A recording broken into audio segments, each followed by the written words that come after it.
Des arcs-en-ciel vampires attaquent des villageois. Les faits qui vont suivre m'ont été rapportés par un abonné de Côte d'Ivoire qui a lui-même vécu les faits.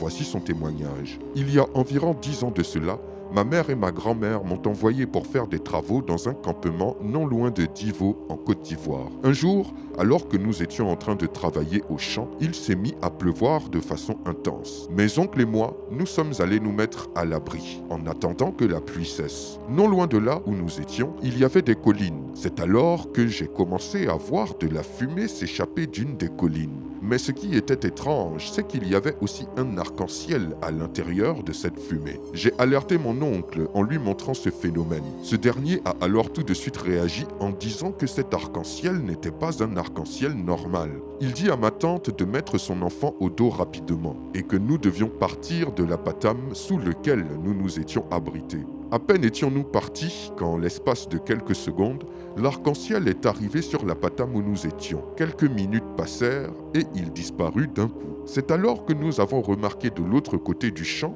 où se trouvaient d'autres paysans sous un apatam, qu'un deuxième arc-en-ciel s'était posé au niveau de l'abri où il se trouvait. Cependant, les gens n'avaient pas eu le temps de fuir et étaient bloqués.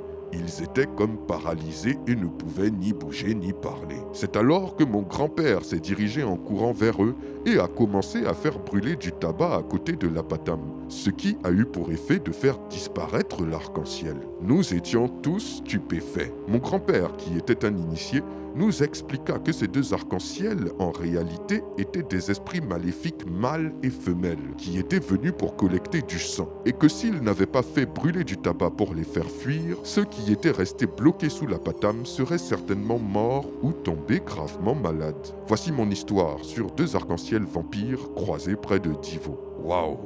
Quelle histoire extraordinaire! Avez-vous déjà vu ou entendu quelque chose de similaire? J'attends vos réponses dans les commentaires et vous dis à très bientôt pour une nouvelle vidéo. C'était Takashi J, numéro 1 sur les histoires mystiques de l'Afrique.